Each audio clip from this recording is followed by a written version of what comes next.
ये किसको बचा जवाब दीजिए प्रोफेसर विनीत सिंह, जवाब दीजिए। आप भी सत्ता पक्ष में ही हैं, जरा आपसे समझना चाहूंगी जो सवाल यहां विपक्ष उठा रहा है, किसको बचाने की यहां कोशिश हो रही है?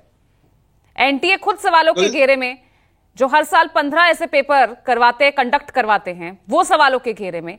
जांच 5 मई से लगातार चल रही है, गड़बड़ी की बातें 5 मई से लगातार सामने आ रही है, फिर भी नीट रद्द नहीं होता है। जी नमस्कार।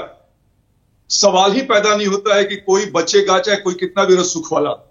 मैं अपनी बात रखने से पहले एक डिस्क्लेमर दे दूं कि कम से कम अगर मैं सत्ता पक्ष में हूं तो मैं अपने उत्तरदायित्व से अलग नहीं हूं, मुझे उसका बोध है।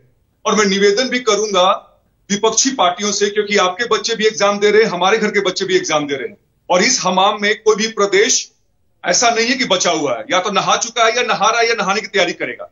तो इसमें अगर आपके पास समाधान है तो समाधान लेके सत्ता पक्ष के साथ बैठिए और फिर बात करेंगे। जहां तक बात रही है कि आखिर नीट की परीक्षा क्यों नहीं रद्द की गई, पूजा जी मैं 2 बातें कहूंगा। जो नीट के एग्जाम देते हैं वो बच्चे 16 से 17 साल के होते हैं, बिल्कुल अपरिपक्व होते हैं। जो यूजीसी नेट देते हैं वो 22 से 23 साल होते हैं, थोड़ी सी मेच्योरिटी आती है।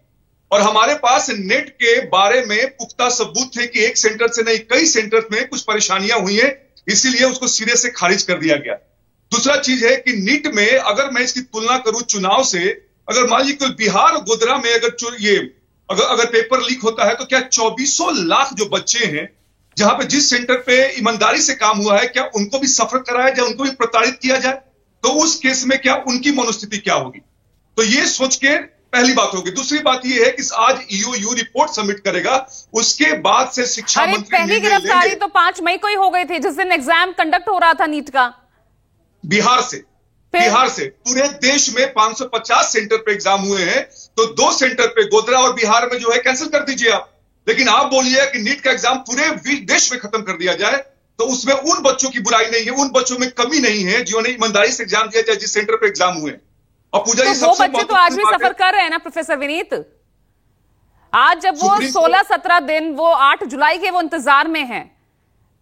कल जो बच्चे एग्जाम में री एग्जाम में बैठने वाले हैं नीट के, तो उनके साथ तो खिलवाड़ आज भी हो रहा है, आज भी वो उसी स्थिति में है। नहीं पूजा जी, उनके पास तो ऑप्शन है। अगर आप एग्जाम देना चाहते हैं री एग्जाम दीजिए, वरना जो आपको मार्क्स आया है बिना भाई वो ऑप्शन तो 1563 छात्रों के लिए है ना, और जो बाकी मैं वही कह रहा हूं कि आज ईओयू रिपोर्ट सबमिट करेगा और सरकार को कहीं से भी लगेगा। पूजा जी एक बात ध्यान रखिएगा, सरकार अगर गंभीर नहीं होती तो ये नोटिफिकेशन जारी नहीं होता। जहां तक एनटीए की बात आई है तो ऑर्गेनाइजेशन में परेशानी नहीं है, हो सकता है एकाध लोग किसी ने कुछ गड़बड़ कहीं किया होगा उस संरचना में, तो माननीय शिक्षा मंत्री ने कहा कि कोई भी व्यक्ति हो उसको बदला जाएगा, रिशफल किया जाएगा। लेकिन हम थोड़ा तो इंतजार करें। आपके बच्चे, हमारे बच्चे, सब इस देश के बच्चे हैं और हर आदमी चिंतित है। मैंने पहले ही कहा कि मैं सत्ता पक्ष में इसलिए बचाऊंगा नहीं, जो भी गलत होगा उसको we will take him to the task. लेकिन प्रोफेसर विनीत, जस्टिफिकेशन आप कुछ भी दे दीजिए, जिस तरह से एग्जाम्स 1 महीने के अंदर 4 एग्जाम्स का रद्द होना, यह अपने आप में बहुत बड़े सवाल, छात्रों के विश्वास को यह तोड़ता है। उस विश्वास को, जिस युवा वर्ग की आप लगातार चुनाव प्रचार के दौरान बात करते रहे हैं ना, वो इस वक्त वही युवा वर्ग अंदर से खाली हो चुका है।